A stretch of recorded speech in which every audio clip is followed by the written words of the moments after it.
Kalau kita baca kitab Kidung Agung, ini banyak menceritakan tentang ungkapan cinta, ungkapan kasih. Memang menarik ya, di Alkitab ada beberapa kitab yang kelihatannya tidak membahas hubungan antara kita dengan Tuhan ya. Tapi di balik itu sebenarnya ada banyak pelajaran-pelajaran yang sangat berharga. Ada juga kitab yang tidak ada kata Tuhannya misalnya ya. Tapi tetap dimasukkan di dalam 66 kitab yang ada di dalam Alkitab. Nah, kalau kita baca kitab Kidung Agung, banyak hamba Tuhan ini menggali ya dari kitab Kidung Agung. Ada dua hal. Yang pertama itu tentang menyangkut hubungan suami istri, dan banyak hal yang bisa dipelajari di sini. Tapi yang kedua itu juga menyangkut hubungan kita dengan Tuhan. Ya. Di Perjanjian Baru dikatakan kita jemaat ini adalah mempelai Kristus. Jadi ada gambaran hubungan cinta, hubungan kasih yang bisa kita pelajari juga dari kitab Kidung Agung. Setidaknya ada 3 ayat yang menarik ya, yang ingin saya bagikan. Nanti juga ada ayat lain yang ikut nempel, tapi khususnya 3 ayat ini. Yang pertama itu Kidung Agung 2 ayat 16. Kekasihku kepunyaanku dan aku kepunyaan dia, yang menggembalakan domba di tengah-tengah bunga bakung. Kalau orang mulai jatuh cinta, kemudian mulai membina ya hubungan khusus, ya jadi berjalan bersama gitu ya. Jadi ada istilahnya ya, yang bilang tunangan ya, sebelum tunangan ada yang bilang ya pacaran ya. Tentu kita maksudkan adalah definisinya itu ada hubungan khusus ya, untuk serius membangun satu kesempatan saling mengenal sebelum nanti masuk dalam gerbang pernikahan. Nah, yang di Kidung 2 ayat 16 ini ya, salah satu hal yang dikatakan atau dirasakan oleh orang yang jatuh cinta ya, kekasihku kepunyaanku ya. Jadi seperti egois ya, kekasihku itu kepunyaanku. Lalu berikutnya, aku nih kepunyaan dia ya. Jadi kalau pacarku datang ya, aku akan dandan, aku akan merapikan diriku ya, mau ketemu dengan dia, aku menyiapkan diriku dengan baik. Nah, jangan lupa ketika kita bilang seperti ini juga menunjukkan hubungan kita dengan Tuhan ya, bagaimana kita menyatakan kasih kita kepada Tuhan dengan sikap kita. Nah, ayat berikutnya di Kidung 6 ayat 3. Aku kepunyaan kekasihku dan kepunyaanku kekasihku, yang menggembalakan domba di tengah-tengah bunga bakung. Kalau yang pertama tadi mengatakan kekasihku kepunyaanku ya. Jadi lebih menunjukkan itu milikku ya. Baru aku ini milik dia gitu. Tetapi kalau di sini ada hamba Tuhan yang mengajarkan ini lebih dewasa ya. Sebelum kita bilang bahwa dia milikku, tapi kita katakan pertama kali aku ini milik dia. Aku kepunyaan kekasihku dan kepunyaanku kekasihku ya. Jadi kesadaran bahwa kalau kita hubungan dengan Tuhan ya, kesadaran bahwa aku ini milik Tuhan itu lebih ditonjolkan dibanding dengan Tuhan itu milikku. Nah, kalau kita baca di Perjanjian Baru, Tuhan itu menjadi sifat yang sangat pribadi. Karena waktu kita terima Tuhan Yesus, Roh Kudus masuk ke hati kita. Dan Roh Kudus ini mengajari roh kita untuk berseru, ya Aba, ya Bapa, kepada kita masing-masing. Jadi ini keindahan dan harta yang luar biasa ya, privilege yang sangat luar biasa, khususnya buat kita di Perjanjian Baru kalau kita membangun hubungan dengan Tuhan. Tuhan itu menjadi pribadi yang sangat unik ya buat kita masing-masing. Kita bertumbuh mengenal kasih Dia, dan itu tidak rombongan ya istilahnya ya. Ya, coba ingat-ingat ya yang pernah jatuh cinta ya, ada perasaan spesial yang muncul ya. Walaupun mungkin kita sedang dalam kelompok besar dengan banyak orang ya, tapi ada sesuatu yang beda terhadap seseorang yang kita jatuh cinta ya. Nah, ayat ini mengatakan bahwa aku kepunyaan kekasihku. Jadi kesadaran ini membuat eh, sikap kita tuh berbeda. Kalau kita menyadari bahwa kita ini milik Tuhan, ya kita dikasih oleh Tuhan, maka itu akan membentuk sikap yang berbeda. Sebagian orang itu mungkin melayani Tuhan atau yang katanya mengasihi Tuhan, tapi lebih didominasi atau didorong oleh perasaan takut. Kalau saya nggak ikut Tuhan, nanti saya masuk neraka, misalnya gitu. Kalau saya nggak ke gereja, nanti saya nggak diberkati. Ya. Jadi motifnya lebih kepada hal-hal yang menghindari hal yang negatif. Ya. Tetapi orang yang semakin mengenal Tuhan, dia menyadari betapa baiknya Tuhan itu. Dan itu mendorong dia untuk semakin dekat dengan Tuhan. Aku kepunyaan Tuhan, aku milik Tuhan. Ya. Nah yang berikutnya, Kidung 7 ayat 10, ya ini yang luar biasa nih. Ya. Aku kepunyaan kekasihku. Ya. Dia nggak bilang lagi, kekasihku kepunyaan aku, tapi kesadaran penuh, aku kepunyaan kekasihku, dia menginginkan aku. Nah, ini dalam sekali ya artinya. Jadi tidak lagi seperti egois ya. Dia punya aku ya. Orang lain nggak boleh ya dekat-dekat dia seperti itu kira-kira ya. Tapi punya kesadaran yang kuat. Aku ini milik kekasihku dan kekasihku itu menginginkan aku. Ya. Jadi kesadaran yang kuat sampai dia itu tidak berpikir lagi dia milikku, enggak. Tapi dia menginginkan aku. Dulu ada lagu ya, love songs ya. Saya suka dulu lagu-lagu romantis. Ya, kata-katanya bagus-bagus ya, menarik sekali. Ya, dan saya banyak belajar musik juga karena lagu-lagu yang menurut saya itu bagus ya.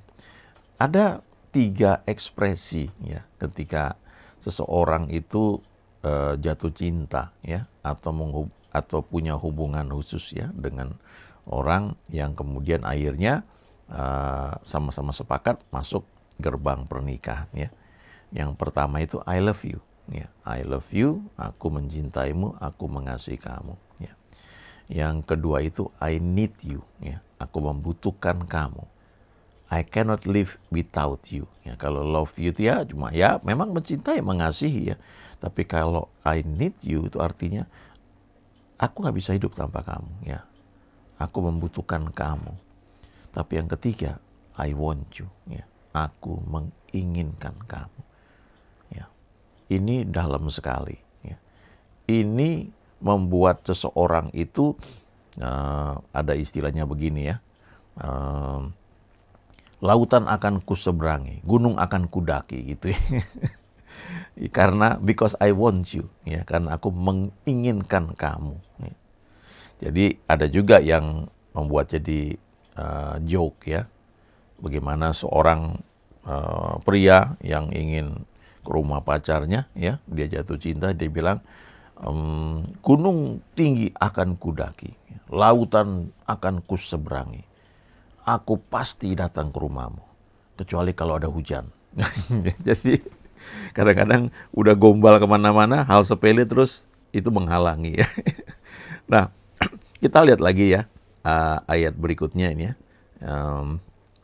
Dari Kidung 7 ayat 10, lalu Kidung 8 ayat 7. Ya. Kepunyaan kekasihku aku, kepadaku gairahnya tertuju. Lalu air yang banyak tak dapat memadamkan cinta. Sungai-sungai tak dapat menghanyutkannya. Ya. Sekalipun orang memberi segala harta benda rumahnya untuk cinta, namun ia pasti akan dihina. Ini the power of love ya. Jadi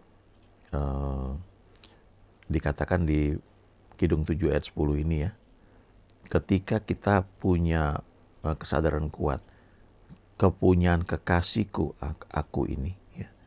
Lalu yang tadi terjemahan bahasa Indonesia ya, Kabar Baik yang mengatakan dia menginginkan aku ya. Tapi di sini dalam terjemahan Baru Indonesia dipakai kalimat yang lebih vulgar ya. Nah, kepadaku gairahnya tertuju.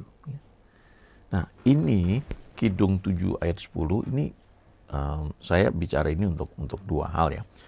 Untuk suami istri dan juga untuk antara kita dengan Tuhan. Kalau kita menyadari ya bahwa kepunyaan kekasihku aku ini ya, maka kita itu tidak hanya menjaga diri, tapi menyiapkan diri. Ya. Menyiapkan diri, ya, ingat kalau ada cerita ya, ada seorang yang datang ke rumah seorang yang ya masih SMA sih ya, jadi sama-sama seneng gitu. Tapi ketika si prianya ini sudah mulai kuliah ya, dan kuliah di kampus yang sangat terkenal ya, lalu dia datang ke rumah ceweknya ini ya, belum pacaran sih tapi sama-sama senang gitu. Lalu ceweknya itu dandan begitu rupa ya, menyiapkan diri sangat luar biasa ya. Itu ada suatu hal yang unik ya. Kadang-kadang kita mungkin tidak mengerti, ada istilahnya begini, ketika orang jatuh cinta itu ada hal-hal yang ajaib dikerjakannya, yang biasanya dia nggak pernah kerjakan, dia bisa kerjakan. Ada hal-hal yang membuat dia tuh mampu mengatasi segala macam rintangan. Dan dia menyadari bahwa orang yang dia kasih ini, ya dia cintai ini, punya passion yang kuat terhadap dirinya, dan untuk itu dia menyiapkan dirinya dengan baik. Ya. Ini hal yang sama juga antara kita dengan Tuhan. Kalau kita menyadari kita ini kepunyaan Tuhan, ya, kita menyadari Tuhan itu mengasihi kita, ya, seperti Injil Yohanes, ya, murid Yesus yang namanya Yohanes ini menyebut dirinya sebagai murid yang dikasihi. Ya. Dia menyebutkan itu di Injil yang dia tulis, dia menyadari bahwa Tuhan itu mengasihi dia. Ya. Dan itu sebabnya dia menuliskan banyak hal yang tidak ditulis oleh penulis Injil yang lain. Ya. Matius, Markus, dan Lukas. Matius, Markus, dan Lukas itu menulis banyak kejadian yang mirip, tetapi dengan cara pandang yang kadang-kadang sedikit berbeda, ya, tapi saling melengkapi. Tapi Yohanes ya, menulis Injil itu dari hal-hal yang beda. Ada banyak hal yang tidak ditulis oleh Matius, Markus, dan Lukas, tapi Yohanes mencatatnya. Ya, misalnya Injil Yohanes itu ada yang menyebutkannya juga sebagai kitab Kejadian di Perjanjian Baru. Karena kalau kita baca kitab Kejadian pasal 1 misalnya, pada mulanya Allah menciptakan langit dan bumi. Bumi belum berbentuk dan kosong. Dan roh Allah melayang-layang di atas permukaan air. Kemudian berfirmanlah Allah, jadilah terang, maka terang itu jadi, dan seterusnya. Tapi kalau Yohanes pasal 1, ya, dia tulis begini, pada mulanya adalah firman. Ya. Jadi sama ya, pada mulanya. Ya, kalau di Perjanjian Lama pada mulanya Allah menciptakan langit dan bumi, tapi di Perjanjian Baru di Injil Yohanes pada mulanya adalah firman. Firman itu bersama-sama dengan Allah dan firman itu adalah Allah. Yohanes 1 ayat 14, firman itu telah menjadi manusia. Nah, ini yang mencatat cuma Yohanes, ya. Kenapa Yohanes mencatat ini? Dia menyadari bahwa dia ini milik Tuhan, ya. Kemudian dia menyadari bahwa dia itu pribadi yang dikasihi Tuhan.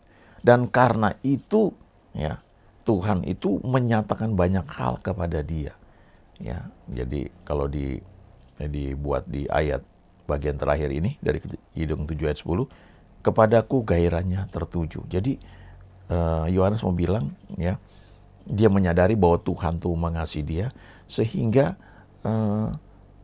isi hati Tuhan tuh tertumpah kepada dia.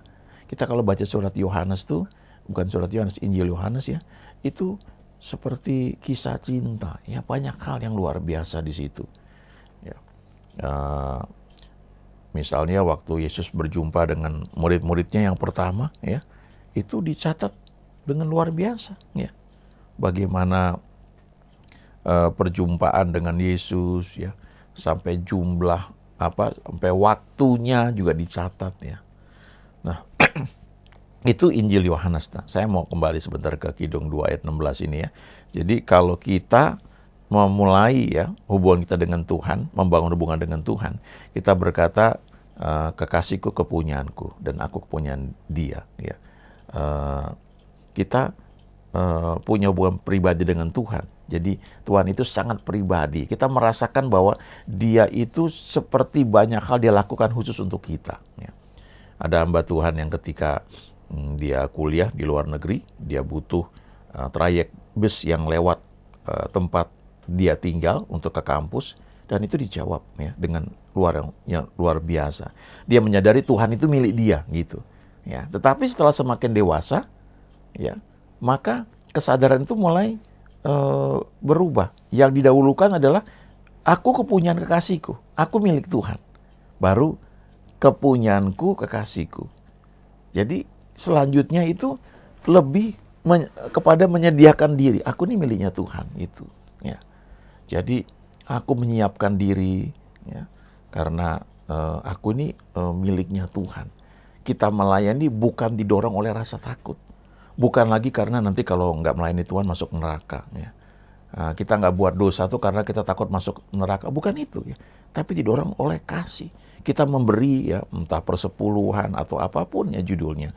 Buah sulung kayak ya, atau macam-macam.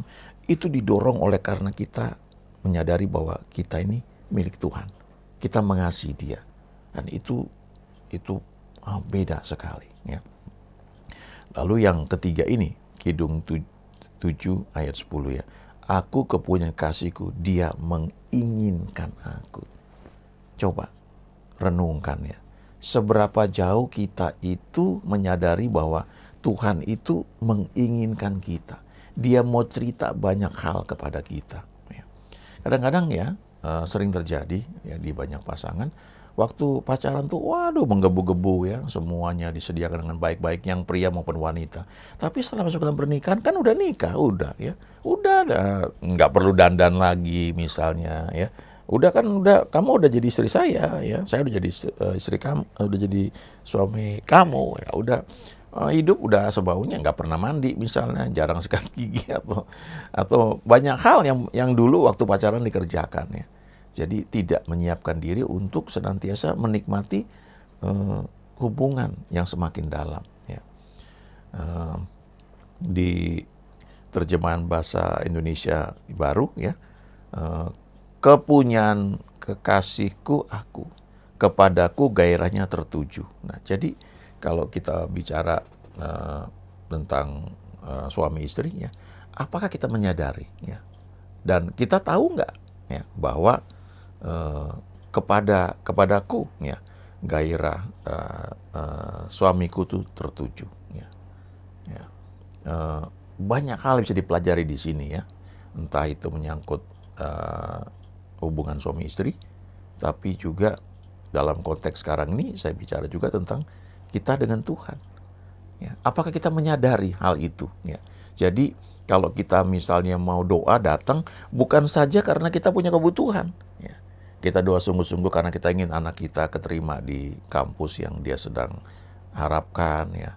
Atau kita berdoa karena kita butuh ada orang yang kita doakan supaya sembuh ya. Kita datang karena itu. Tapi setelah itu gimana? Setelah itu dijawab atau setelah itu mungkin nggak dijawab gitu. Kita masih punya nggak gitu ya? Bahwa kita memang mengejar Tuhan ya, menjadi pemburu Tuhan. Kita menyadari bahwa kita ini miliknya Tuhan.